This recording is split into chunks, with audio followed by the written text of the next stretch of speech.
आज इस वीडियो में विस्तार से समझेंगे कि ब्रह्मा जी की उत्पत्ति कैसे हुई और ब्रह्म शब्द का अर्थ क्या है।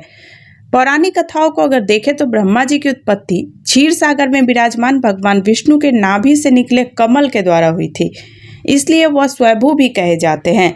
ब्रह्मा जी के 4 मुख होने के पीछे यह कारण बताया जाता है कि जब उनकी उत्पत्ति हुई तो उन्होंने अपने चारों ओर देखा, जिस कारण उनके 4 मुख हो गए। वही शिव पुराण की कथा को अगर देखें तो एक बार ब्रह्मा जी अपने पुत्र नारद जी से कहते हैं कि विष्णु जी की उत्पत्ति करने के बाद सदाशिव और शक्ति के पूर्ववत प्रयत्न करके मुझे यानी ब्रह्मा जी को अपने दाहिने अंग से उत्पन्न किया। तुरंत ही मुझे विष्णु के नाभिक कमल में डाल दिया। इस प्रकार उस कमल से पुत्र के रूप में मेरा जन्म हुआ। ब्रह्मा जी को 4 सिर और 4 हाथ के साथ सुनहरे रंग की दाढ़ी में चित्रित किया जाता है। उनके 4 सिर का मतलब 4 वेद है और ब्रह्मा जी के ये 4 सिर ऋग्वेद, यजुर्वेद, सामवेद और अर्थवेद का प्रतिनिधित्व करता है।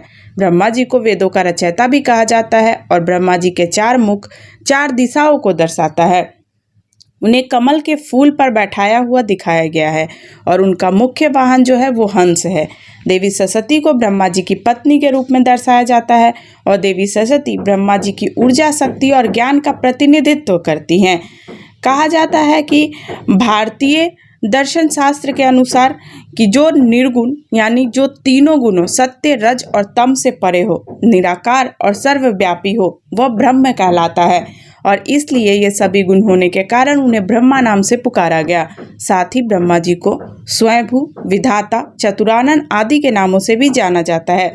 ब्रह्मा जी अपने हाथों में क्रमशः वरमुद्रा, अक्षर सूत्र, वेद और कमंडल धारण किए हुए हैं।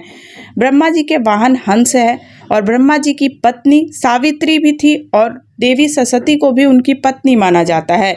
कहा जाता है कि देवी सरस्वती उनकी पुत्री थी और वो इसलिए क्योंकि सारे ब्रह्मांड की रचना ब्रह्मा जी के द्वारा ही की गई थी, तो देवी सरस्वती की रचना भी ब्रह्मा जी ने ही किया था। भगवान विष्णु की प्रेरणा से देवी सरस्वती को ब्रह्मा जी ने ही संपूर्ण वेदों का ज्ञान भी कराया था।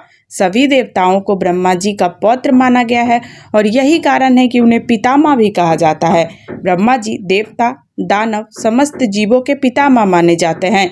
शास्त्रों के अगर देखें तो सर्वप्रथम ब्रह्मा जी ने पृथ्वी सहित सारी सृष्टि की रचना की थी।